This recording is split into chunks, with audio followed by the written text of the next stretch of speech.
السلام عليكم ورحمة الله وبركاته. نشوف يا اخوان الخلية هذه حولناها من بلدي الى حديث، ولكن الشغل لا يتوقف فقط عند التحويل. تعالوا نتعلم اليوم مهارة من المهارات في تطوير الخلايا إذا حولناها من البلدي إلى الحديث. إيش رايح أسوي يا أخوان؟ رايح آخذ هذه البراويز كلها حضنة مغلقة، شايفين فيها حضنة مغلقة وحضنة مفتوحة. إيش رايح أسوي؟ المهارة اللي رايح أسويها زي ما احنا شايفين كثافة نحل تغطي بروازين أو 3 براويز، شايفين الحضنة. إيش رايح أسوي؟ رايح آخذ براويز ممطوطة، آخذ براويز ممطوطة بهذا الشكل وأضعها للخلية. الخلية موجود معها ملكة مطلقة.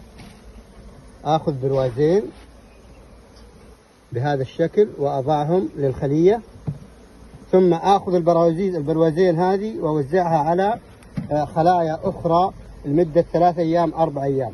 إيش الفائدة يا إخوان؟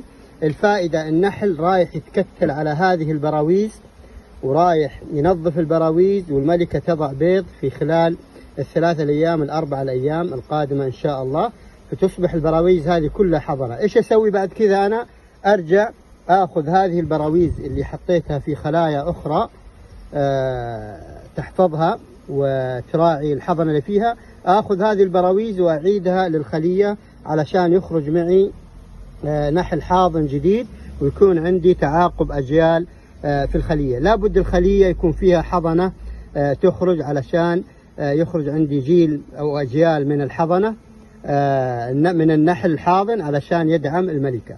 كذا بالطريقة هذه ضربت عصفورين بحجر واحد، أسست الخلية على بروازين ممطوطة بحضنة حضنة مفتوحة، تكون يعني الملكة تضع البيض، تصير عندي حضنة مفتوحة في البداية، ثم لحقت البراويز بعد 4 أيام للخلية، فتعطيني أقل شيء ما قدره 3 براويز أو بروازين نحل حاضن على هذه البراويز. كذا أنا ساعدت الخلية وسارعت في عملية تطوير الخلية بالشكل الصحيح. شوف الخلية الآن يا إخوان بعد إنزال الإطارين زي ما احنا شايفين الإطارين كيف مضغوطة نحل. هذا الكلام اللي أتكلم عنه. الآن الخلية تأسس الإطارين هذه إن شاء الله خلال 4 أيام بالكثير حضنة، الملكة تنشط على البروازين، وبعد كذا أضيف الحضنة اللي شلتها من الخلية، بروازين حضنة يعطيني أجيال نحل حاضن مع البيض الجديد اللي الملكة وضعته والحضنة الجديدة.